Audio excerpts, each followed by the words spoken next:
ముందుగా ఈరోజు గుంటూరు జిల్లా వైఎస్ఆర్ కాంగ్రెస్ పార్టీ అధ్యక్ష పదవి బాధ్యతలు స్వీకరిస్తున్న అంబటి రాంబాబు గారికి, అలాగే గుంటూరు నరసరావుపేట పార్లమెంటు నియోజకవర్గాల పరిశీలకులుగా బాధ్యతలు స్వీకరిస్తున్న మోదుగుల వేణుగోపాల్ రెడ్డి గారికి ఇద్దరికి అభినందనలు, అలాగే శుభాకాంక్షలు తెలియజేస్తున్నాను. ఇప్పటికే చాలా కాలాతీతం అవుతుంది, చాలాసేపటి నుంచి అందరూ ఓపికగా వెయిట్ చేస్తున్నారు. నేను ఎక్కువ సమయం తీసుకోను. ఈరోజు ఈ సందర్భంలో నేను ఇక్కడికి రావడానికి ముఖ్య కారణం ఏంటంటే, ఎన్నికలై దాదాపు 4 నెలలు అయ్యాక ఈ 4 నెలలది ఒకసారి అవలోకనం చేసుకోవడము, జరుగుతున్న వాటి గురించి పెద్ద పరిశీలనలు అక్కర్లేదు, లోతుగా చూడాల్సిన అవసరం లేదు. ఏమి జరిగిందనేది ఓటర్ల దగ్గర నుంచి, పార్టీ దగ్గర నుంచి అందరికీ ఫస్ట్ ఒక పెద్ద జోల్ట్ లాగా, అంటే ఒక ఊపులాగా అనిపించింది, ఒక షాక్ లాగా అనిపించింది. కారణం కూడా అందరికీ తెలుసు. ఆ తర్వాత అంతే వేగంగా మళ్ళీ బహుశా దేశ చరిత్రలో కూడా అరుదుగా ఉండేదేమో అంతటి హిమాలయ అంతెత్తుకు పోయి స్వీప్ చేసి ఈసారి ఇంత ఇదిగా వెనక్కి ఎందుకు పడ్డాము, బహుశా దేశ చరిత్రలో ఎంతగా ఈ రాష్ట్రంలో జరిగినంత మంచి 5 ఏళ్లలో ఎక్కడా జరగని నేపథ్యంలో ఇవన్నీ కూడా ఖచ్చితంగా షాక్ ఇచ్చేవి. ఎందుకంటే ఎన్నికల్లో గెలుపోవటములు సహజం. ఒకసారి ఒక పార్టీ వస్తుంది, ఇంకోసారి ఒక పార్టీ వస్తుంది, మారుతుండొచ్చు. ప్రజలు కూడా షిఫ్ట్ కావచ్చు. డెమోక్రసీలో ఉండే దాని మీ అందం అదే అట్లే జరుగుతుంటుంది. We have to be prepared, A party అయినా. కానీ ఇక్కడ జరిగింది పూర్తిగా మోసంతోనే అధికారంలోకి రాగలగడం, మోసంతోనే పొత్తుల దగ్గర నుంచి, అలాగే మోసంతోనే 2 ఏళ్లుగా ప్రజల ముందు ఒక మాయా లోకం క్రియేట్ చేయడం, ఏదైతే ప్రజలకు మంచి చేస్తుందో అది చెడుగా చూపించగలగడం, దాన్ని మార్కెటింగ్ చేయడం, అబద్ధాలు అనేవి పూర్తిగా మీద చెప్పి వాళ్ళకున్న కెపాసిటీతో, బహుశా ఇది కూడా ప్రపంచంలో అరుదైన ఇదేమో, చంద్రబాబు నాయుడు గారు చేసిన విన్యాసాలు ఆయన పార్టీ కానీ ఇతర పార్టీలతో కలుపుకోగలగడం, అంతా చేసి ఆ రోజు ఆయన ఇచ్చిన హామీలు ఏవి అమలు చేయరు అని ప్రజలకు కూడా అనుమానం ఉండి కూడా ఓటు వేశారు. వేసిన రోజు నుంచి బహుశా చంద్రబాబు నాయుడు గారికే అనిపించినట్టుంది, జగన్మోహన్ రెడ్డి ఇంత చేసి కూడా వీళ్ళు వేయలేదంటే వీళ్ళకు చేసినట్టు కనపడాల్సిన అవసరం కూడా లేదు, హామీలు అమలు చేసినట్టు కూడా కనపడాల్సిన అవసరం లేదు అన్న దానికి పోయినట్టున్నాడు. 14-19 మధ్య కనీసం ఏదో చేస్తున్నట్టు ప్రయత్నం చేశాడు. రాగానే రుణమాఫీకి ఏదో కమిటీ అన్నారు, ఇంకోటి అన్నారు, అది ఇది చేయబోయారు 14లో. ఈసారి ఆ ప్రయత్నం కూడా చేయట్లా. పైగా రావడం ముందు 14 లక్షల కోట్ల అప్పు అన్నాడు, తర్వాత 10 లక్షలకు దించాడు. ఇదే 14 లక్షల కోట్లు రాష్ట్రం అప్పుల్లో ఉందని 2 ఏళ్ల నుంచి అంటున్నాడు ప్రచారం మొదలుపెట్టిన నుంచి. మరి అది చెప్తూనే అన్ని అబద్ధపు హామీలు ఇచ్చారు కదా.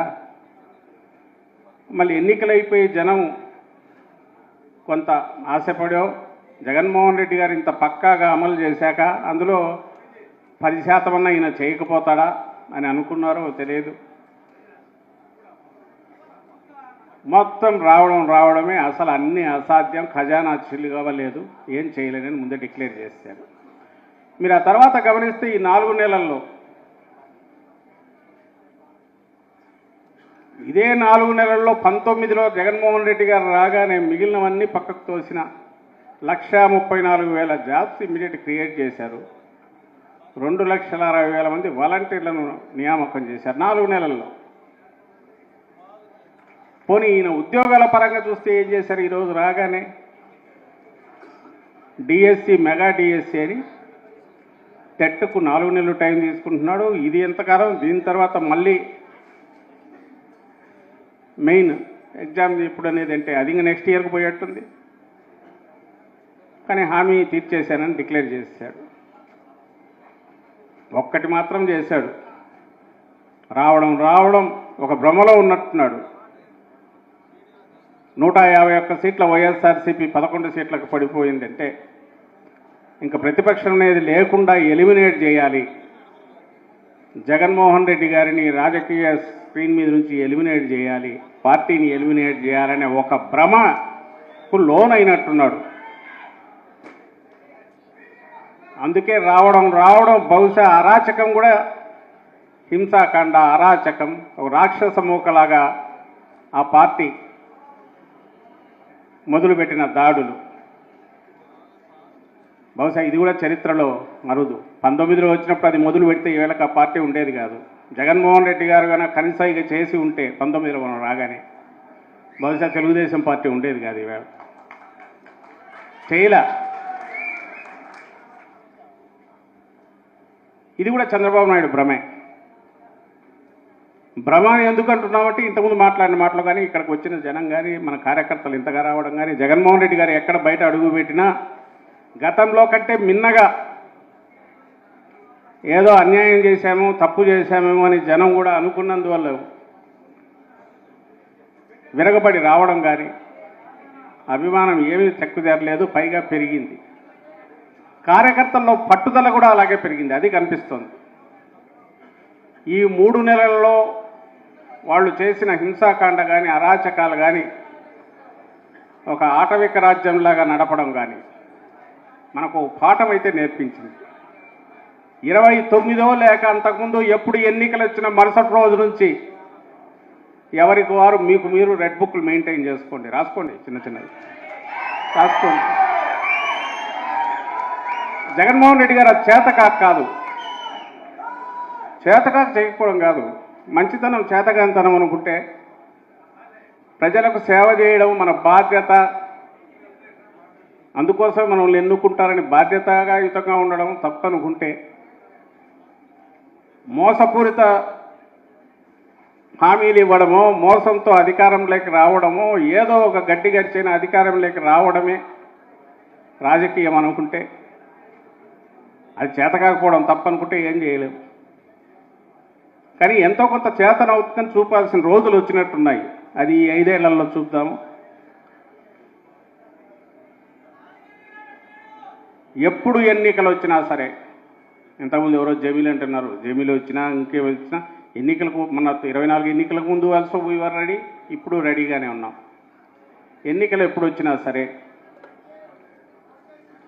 ఈసారి ఇంకా సునామీ ఎట్లుంటుంది అనేది సింగిల్ పార్టీగా, ఒక పార్టీగా, జగన్మోహన్ రెడ్డి గారు ఒకరిగా, వైఎస్ఆర్ కాంగ్రెస్ పార్టీ ఒక పార్టీగానే, ఎంతమంది కట్టకట్టుకొని వచ్చినా ఈసారి అధికారంలోకి తప్పనిసరిగా సునామీలాగా దూసుకువచ్చే రకంగా చంద్రబాబు నాయుడు తన గోరి, తన సమాధి తానే కట్టుకుంటున్నాడు. అది 3 నెలల్లోనే పూర్తి చేసుకున్నాడు. సంవత్సరం 2 ఏళ్ళలో ఆయనకు ఓపుకున్నట్లేదు. రావడం వచ్చింది మొదలు. ఏం అన్నం మొత్తం పట్టుకొని అసలు మెతుకులు చేస్తే చాలు. నేను ఇప్పుడు ఇంతకుముందు మెన్షన్ చేస్తున్నారు. నిన్న విజయవాడలో జరిగింది బుడమేరు గేట్లు ఎత్తడం కానీ, లక్షల మంది కుటుంబాలు రోజుల తరబడి తిండి నీళ్లు లేక ప్రాణం అలాగే తీసుకుని 60-70 మంది చనిపోతే, లెక్కనింది 60 అన్నారు, బయటికి పోయి ఎంతమంది పోయారో తెలియదు. అది కేవలం చంద్రబాబు నాయుడు గారు చేసిన ఒక ఘోర తన నిర్లక్ష్యం, అది మర్డరే అనుకోవాలి. ప్రభుత్వం చేసిన మర్డర్స్, మాస్ మర్డర్స్ అంటాం కదా, సామూహిక హత్యలు. అప్పుడెప్పుడో పుష్కరాల్లో అదే చేశారు. ఈసారి కళ్ళ ముందు ప్రాణాలు తీసుకుంటూ పోతే ఆయన ఎట్లా మీ పబ్లిసిటీ 11 నుంచి 1 గంట వరకు రివ్యూలు ఎట్లా చేస్తున్నారు వీటినే చూపించుకుంటూ వచ్చారు తప్ప జనం గురించి అసలు పట్టించుకోలేదు. అవి ఫోటోలు వచ్చినాయా లేదా, ఈయన నీళ్ళల్లో దిగాడా, జేసీబీ ఎక్కిపోయాడా, వీటి మీదే దృష్టి పెట్టుకున్నారు తప్ప జనం గురించి పట్టించుకోలేదు. వాళ్ళ హాహాకారాలు ఎక్కడా వినపడలేదు ఆయనకు. లక్షల మంది 10 రోజులు 15 రోజులు. పైగా ఆయన దాంట్లో సీనియర్ అధికారులు అంటారు 2 లక్షల మందిని మేము ఎట్లా తరలిస్తామని. ఒక్కసారి 1924 మధ్య జగన్మోహన్ రెడ్డి గారు ఏర్పాటు చేసిన సిస్టమ్ ఇతనుగానన్నా భ్రష్టు పట్టించకపోతే, దాన్ని కన్నా క్లోజ్ చేయకపోతే, అదే సిస్టమ్ పనిచేసి ఉంటే, వాలంటీర్ల సిస్టమ్ కానీ లేదా సెక్రటేరియట్ల సిస్టమ్ కానీ, అసలు ఇంతగా నష్టం జరిగేదా, సహాయక చర్యలు అమలు కాకుండా జరగకుండా ఉండే పరిస్థితి ఉండేదా? అందరూ గమనిస్తూనే ఉన్నారు. అంత ముప్పు వస్తోందంటే ఎక్కడెక్కడ రిలీఫ్ సెంటర్లు పెట్టారో లిస్టు కూడా పెట్టలేదు. పైగా ముఖ్యమంత్రి చంద్రబాబు నాయుడు అంటాడు 80,000 పొట్లాలు కట్టలేకపోయినామని. 80,000 పొట్లాలు కిట్స్ ఇవ్వలేకపోయాము, 15,000కు మించి కట్టలేకపోయారు, సరుకులు రాలే. ఆయనే ఒప్పుకుంటున్నాడు. మనం చేశాం. జగన్మోహన్ రెడ్డి గారు ఏదో చేతనైన సాయం చేద్దాము పార్టీ నుంచి అని కొంత అంటే, దాన్ని అందరికీ ఉపయోగపడి ఎట్లా చేద్దామని మనం సప్లై చేశాం. మనం ఇప్పుడున్న పరిస్థితిలో చంద్రబాబు నాయుడు లాగానో ఆయన పార్టీ లాగానో వాళ్ళు 19 తర్వాత ఓటమి పాలయ్యాక 2-3 ఏళ్ళు కనపడకుండా పోయినట్టు ఉండలా. ప్రజల మధ్య ఉండడం అనేది మన బాధ్యత. 3 రోజులే జగన్మోహన్ రెడ్డి గారు ఒక రకమైన దీనికి 3వ రోజు ఆయన ఈ బౌన్స్డ్ బ్యాక్ వచ్చారు. అక్కడి నుంచి హీఈస్ దేర్. ప్రతి దాన్ని తెలుసుకుంటున్నారు. మన కార్యకర్తలను ఎట్లా కాపాడుకోవాలి, పార్టీని ఎట్లా కాపాడుకోవాలి. అట్ ది సేమ్ టైం పొరపాటును కూడా ఎవరన్నా నాయకులు వచ్చి ప్రజలను నమ్మి మోసపోయినా వాళ్ళు ఓట్లు లేదంటే పొరపాటును కూడా ప్రజల గురించి అట్లా అనవద్దు. మనం రాజకీయ పార్టీగా వాళ్ళకి సేవ చేయడానికే ఉన్నాం కదప్ప, వాళ్ళని గురించి నెగిటివ్గా మాట్లాడడం ఉండకూడదు. ఇప్పుడు కూడా మనం అదే పని చేయాలి. ప్రజలకు అందుబాటులో ఉండాలి, మన కార్యకర్తలను రక్షించుకోవాలి, నిలబెట్టుకోవాలి. ఇదే కార్యక్రమం కింద ఆయన మొదలుపెట్టారు. ఆయన ప్రకటించిన సాయంతో మనము 2 రోజుల్లో అప్పటికప్పుడు పాలు, వాటర్ ప్యాకెట్స్ ఎక్కడెక్కడి నుంచో సేకరించి 2 లక్షల water packets, water bottles packets and పాలు 1,00,000 ఇవ్వగలిగాము. తర్వాత 50,000 కిట్స్ ఇవ్వగలిగాము. మనం చేశాం. ఒక గవర్నమెంట్ ప్రభుత్వ వ్యవస్థ, జగన్మోహన్ రెడ్డి గారు ఏర్పాటు చేసిన వ్యవస్థను నిర్వీర్యం చేయడమే కాకుండా నెలకొల్చారు. పాఠశాలల గురించి చెప్పనవసరం లేదు. ఇప్పుడు రాజనమ్మ చెప్పింది, మెడికల్ కాలేజీలో నోటికాడి సీట్లు తీసేశాడు. ఇప్పుడు వైజాగ్ స్టీల్ అది ఎప్పుడు పోతుందో తెలియదు. ఆ రోజే జగన్మోహన్ రెడ్డి గారు హెచ్చరించారు, మీరు వైజాగ్ ప్రజలు ఇచ్చేది మీరు ఓటు వేయడం అంటే ఆ కూటమికి, రేపు మీరు రాసిచ్చినట్టే, మీరు అమ్మేసుకోండి ఏం పర్లేదని. అదే జరిగింది. ఇప్పుడు 8,000 కోట్లు పవర్ ఛార్జెస్ సర్ఛార్జ్ చేస్తారంట. ఇప్పుడే చూపించారు ఎవరో 3,250 ప్రొసీజర్స్ ఆరోగ్యశ్రీ కింద జగన్మోహన్ రెడ్డి గారు పెట్టి 25 లక్షల వరకు ఉచితంగా పెడితే ఈయన తీసుకెళ్ళి ఆయుష్మాన్ భవన్ అనే కేంద్ర ప్రభుత్వ స్కీమ్ లింక్ చేసి 1900 ప్రొసీజర్స్కు, అంటే 1900 రకాల జబ్బులు వాటికి మాత్రమే ఆరోగ్యశ్రీ వస్తుంది.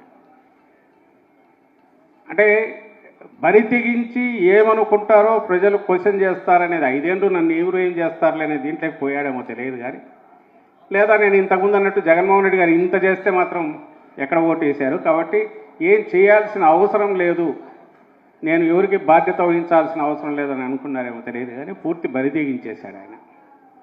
ఆ బరి తెగింపే కింది వరకు మొదలైంది. ఈరోజు ఈ అరాచకాలు వీటన్నిటి నుంచి ఏదైతే తట్టుకొని నిలబడగలిగామంటే ఇది మనకు వైఎస్ఆర్ కాంగ్రెస్ పార్టీ ఒక కుటుంబంలాగా ఉండడము, దీన్ని కట్టిపడేసే శక్తికి ఏకైక శక్తి వచ్చి రాజశేఖర రెడ్డి గారి కుటుంబం మీద మా అభిమానం, రాజశేఖర రెడ్డి గారి మీద అభిమానము, జగన్మోహన్ రెడ్డి గారి మీద ఉండే ప్రేమ నాయకులనైనా కార్యకర్తలనైనా అందరినీ కట్టిపడేసింది. అది ఎక్కడికి పోలా. ఇదేదో వ్యాపారంలాగానో నేను ఇంత పెడితే ఎంత వస్తుంది అనుకునే బంధం కాదు. కాబట్టి ఆయన ఒక్కరుగా ఆ రోజు బయటకు వచ్చిన రోజు నుంచి తాను తన తల్లి ఇద్దరే వచ్చినప్పటి నుంచి 151 సీట్ల వరకు అదే తీసుకెళ్ళింది. ఈరోజు 11 సీట్లకు పడినా సరే ఎక్కడ ఒక్క చెక్కు చెదరకుండా కార్యకర్తలు అలాగే నిలబడినారు. మధ్యలో వచ్చిపోయే నాయకులు ఉండొచ్చు, పదవుల కోసమే వచ్చి ఆ పదవులు ఇప్పుడు లేవు కదా, మళ్ళీ 5 ఏళ్ల తర్వాత పచ్చకున్నప్పుడు చూసుకోలేకపోతే పోతే పోవచ్చు, కానీ కార్యకర్తలు మాత్రం చెక్కు చెదరలేదు. ఇలాంటి కార్యకర్తలకు అధికారంలో ఉన్నప్పుడు చేయాల్సినంత చేయలేకపోయామనేది నేను ఎప్పుడు అంతకుముందు కూడా చెప్పేవాడిని. జగన్మోహన్ రెడ్డి గారు ఒక సంస్కర్తలాగా ప్రజలను మాత్రమే ఆలోచించి చేసుకుంటా పోయిన దీంట్లో ఫస్ట్ ఎవరైనా దెబ్బతిన్నారంటే కార్యకర్తలే దెబ్బతినుండే అవకాశం ఎందుకుంటుందంటే పార్టీ మొత్తం ఆయన అనుకున్నది మన లక్ష్యం ప్రజలకు సేవ చేయడం అనుకున్నారు. అందులో ఆయనతో పాటు తను అలాగే చేశాడు, కింది కార్యకర్త వరకు తను కార్యకర్తలాగే చేశాడు. ఆయన ఎక్కడో పటాటా పోలు ప్రదర్శిస్తా, అధికార దర్పం ప్రదర్శించుకుంటా ఎక్కడ విలాసాల్లో లేదు. తను ఒక కార్యకర్తలాగే ఈరోజు కూడా అలాగే ఫీల్ అవుతున్నాడు. మన అందరి కర్తవ్యం ఒక అవకాశం, దేవుడిచ్చిన అవకాశం, ప్రజలకు ఇచ్చిన అవకాశము, ప్రజలకు సేవ చేయగలిగే భాగ్యం మనకు వచ్చిందని ఫీల్ అవుతున్నారు. కాబట్టి మనం అధికారంలో ఉన్నప్పుడు ఏదైతే చేస్తూ పోయినప్పుడు నష్టపోవడము, దెబ్బతినడము, కష్టపడము ఇవన్నీ జరిగింది. ఎవరికైనా జరిగిందంటే రాష్ట్రం బ్రహ్మాండంగా సుభిక్షంగా ఉంది, పేదలంతా బ్రహ్మాండమైన దీనికి పోయారు. ఇబ్బంది పడింది ఎవరైనా ఉన్నారంటే పార్టీ కార్యకర్తలు మాత్రం ఇబ్బంది పడినారు. ఈసారి ఇప్పటి నుంచే ఎట్టి పరిస్థితుల్లోనూ ఖచ్చితమైన ఇంతకుముందు అయోధ్య రామిరెడ్డి గారు అన్నట్టు కింది వరకు గ్రాస్ రూట్స్ వరకు ఒక అందరికీ ఒకరికి ఒక సంబంధం ఉండే రకంగా ఒక స్ట్రక్చర్ ఏర్పాటు చేసి ఎప్పటికప్పుడు కార్యకర్తలను గుర్తించడము, వాళ్ళకు సంబంధించిన సాధక బాధకాలు చూడడము, దానికి కూడా ఎక్కడికెక్కడ అవసరమైన పరిష్కారాలు కూడా ఇచ్చేయడం, ఇవన్నీ స్ట్రక్చర్లు పార్ట్గా చేయాలనే ఉద్దేశంతో ఈరోజు కొత్తగా జిల్లా అధ్యక్షులను ఒక బాధ్యతగా నాట్ ఏదో పార్టీ దీనికి అపాయింట్మెంట్లా కాకుండా అందరినీ కూర్చోబెట్టుకుని సెలెక్ట్ చేశారు. అందులో భాగంగానే మీ గుంటూరు కానీ మిగిలిన జిల్లాలు అయినాయి. దీని తర్వాత కింది వరకు గ్రామ స్థాయి వరకు కమిటీల నిర్మాణం కూడా ఈసారి పక్కాగా జరుగుతుంది. మీ స్థాయిలో మీ స్థాయిలో ఎక్కడికెక్కడ బాధ్యతలు మీరు నిర్వహించడానికి వీలుగా దానికి తగినట్టే రేపు గుర్తింపు కూడా ఇచ్చే రకంగా ఏర్పాటు చేయాలనే ప్రయత్నం జరుగుతోంది.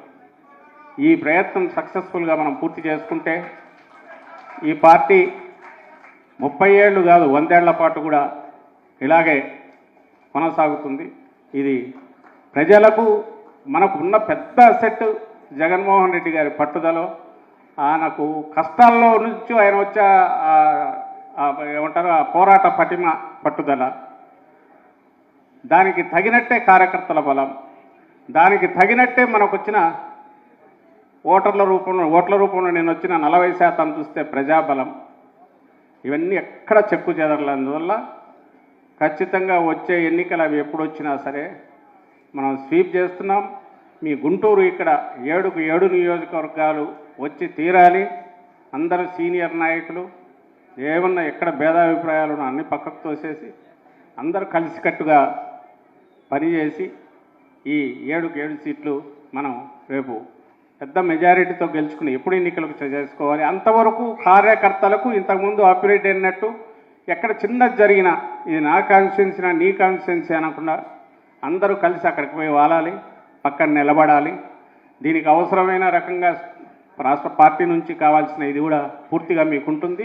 అందులోనూ మీకు అందరం అందుబాటులో ఇక్కడే ఉంటాం కాబట్టి అది ఆ సమస్య కూడా లేదని చెప్తూ ఇప్పుడు ఈరోజు ఏదైతే చంద్రబాబు నాయుడు గారు గత వారం 10 రోజులుగా మొదలుపెట్టి మన తిరుపతి ప్రసాదంకు సంబంధించి ఆయన చేస్తూ వచ్చిన రాజకీయం దానికి ఈరోజు సుప్రీంకోర్టు వేసిన మొట్టికాయలు వేసి మొన్నటి నుంచి మొన్న వేసింది, ఈరోజు వేసి ఇలాంటి రాజకీయాలు తగవు అని చెప్పిన తర్వాత, అలాగే ఆ పార్టీలో నిన్నటికి నిన్న పవన్ కళ్యాణ్ గారు అంటే జనసేన అధ్యక్షుడు, బహుశా ఆయన బీజేపీలో కలిపేస్తున్నట్టున్నాడు పార్టీని చూస్తుంటే.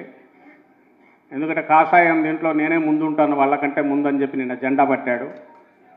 సో నిన్నటి ఇది చూసిన తర్వాత ఈ ప్రభుత్వం ఇట్లే ఎన్ని రోజులు నడుస్తుందనేది కూడా ఏమీ ఒక ఇది కనిపించట్లేదు. ఎందుకంటే చంద్రబాబు నాయుడు ఈ ఆఖరుడిచ్చే ఎఫర్ట్ ఏదైతే పెట్టాడో, ఇంతకాలం చేసింది ఒక ఎత్తు అయితే, తిరుపతి ప్రసాదంకు సంబంధించి అట్ ది కాస్ట్ ఆఫ్ అంటే కోట్ల మంది మనోభావాలు దెబ్బతిన్నా సరే జగన్మోహన్ రెడ్డి అనే ఒక్క నాయకుడిని దెబ్బ కొట్టడానికి ఇది ఆయుధం, పెద్ద ఆయుధం అని ఎప్పుడైతే అనుకున్నాడో, ఆ పెద్ద అపచారానికి, ఘోర అపచారానికి కూడా సిద్ధపడినాడో, అంత రిస్క్ తీసుకున్నాడో కేవలం టు డైవర్ట్ పబ్లిక్ అటెన్షన్. తన ఫెయిల్యూర్స్ నుంచి, తన నుంచి ఇప్పటి వరకు 4 నెలలైనా తను బడ్జెట్ పెట్టలేకపోయినా తన వైఫల్యం నుంచి, అలాగే ఈరోజు ఇప్పటికీ విజయవాడలో వేల మంది వచ్చి ఆ కలెక్టరేట్ దగ్గర బుడమేరు బాధితులు కొట్టుకుంటే పట్టించుకోలేని తన వైఫల్యం నుంచి, బ్యారేజీకి బోట్లు అడ్డుపెట్టి అదొక్కదాంతోనే సరిపోదని అనుకున్నాక దానికంటే ఘోరమైన దీనికి ఇప్పుడు ఫైనల్గా దిగాడు. నేను ఇది ఎందుకు అంటున్నానంటే ఇంత నీచానికి దిగడంలోనే ఆయన ఎంత బెదురుతున్నాడో, ఎంత భయపడుతున్నాడో, జగన్మోహన్ రెడ్డి గారి మీద ఒక ఆఖరు అస్త్రంలాగా ఒక ఆ లెవెల్కు దిగజారడంలోనే ఆయన ఘోరంగా ఓడిపోయాడు. ప్రపంచం మొత్తానికి కూడా సుప్రీంకోర్టు అక్షింతలతో ఆయన అసలు రూపం బయటపడింది. ఇంతకుముందు బయట అనుకునేవాళ్ళు ఆయన చంద్రబాబు నాయుడు అంటే చాలా రాజకీయ మేధావి అది అని.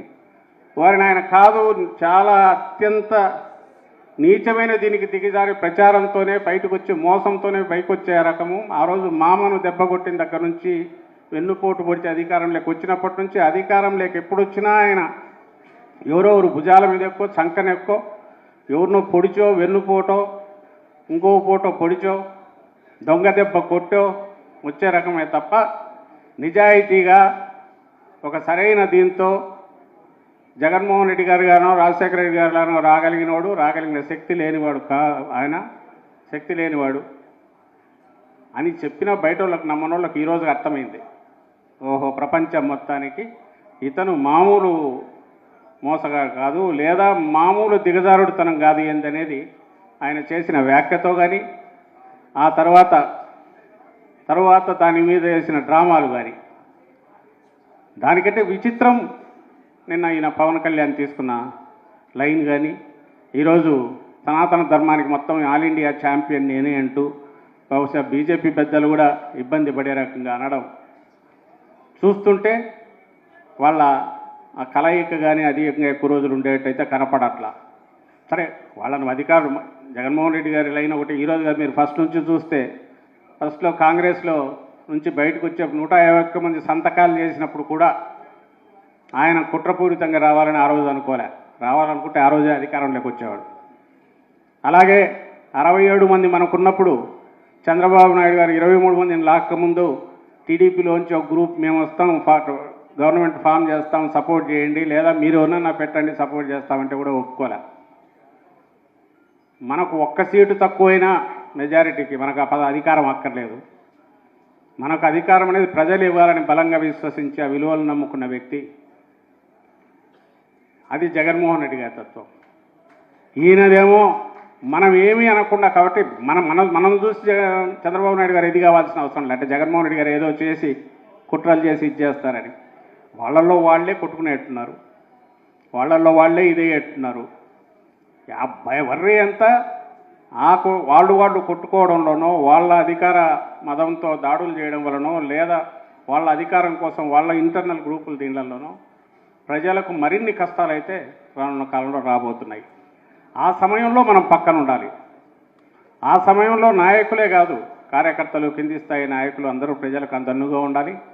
మన బలం, మీ బలమే, కార్యకర్తల బలమే పార్టీ బలం అయితే, మన పార్టీ బలం మళ్ళీ ప్రజలే మనకు బలం అవుతారు. వాళ్ళని నిలబెట్టుకునే క్రమము, ఆ ప్రక్రియ, ఆ ప్రయత్నం, ఆ కృషి ఖచ్చితంగా వచ్చే రోజుల్లో జరగాలి. కానీ ఒక హామీ మళ్ళీ మళ్ళీ చెప్తున్నాం, ఎక్కడ ఏది అటాక్ జరిగినా, ఇంకోటి జరిగినా రిటార్ట్ చేయలేక రియాక్ట్ చేయలేక కాదు, కానీ అది ఒక్కసారి దానికైనా దిగితే సఫర్ అయ్యేది మళ్ళీ రాష్ట్రమే సఫర్ అవుతుంది. కాబట్టి సంయమనంతో మనం ఉన్నాం. కానీ ఎట్టి పరిస్థితుల్లోనూ మన కార్యకర్తల మీద ఎక్కడ అటాక్ జరిగినా కూడా చూస్తూ ఊరుకోము. మన జిల్లా ఇక్కడ స్థానిక నాయకులు కానీ, రాష్ట్ర నాయకత్వం కానీ, జగన్మోహన్ రెడ్డి గారు నేరుగా ఆయనే వచ్చి దిగుతారు. అది మీకు చెప్పారు. ఆయన తరఫున మళ్ళీ హామీ ఇస్తామని చెప్తూ మరోసారి అంబటి రాంబాబు గారికి, వేణుగోపాల్ రెడ్డి గారికి బెస్ట్ విషెస్ చెప్తూ సెలవు తీసుకుంటున్నాను. Thank you.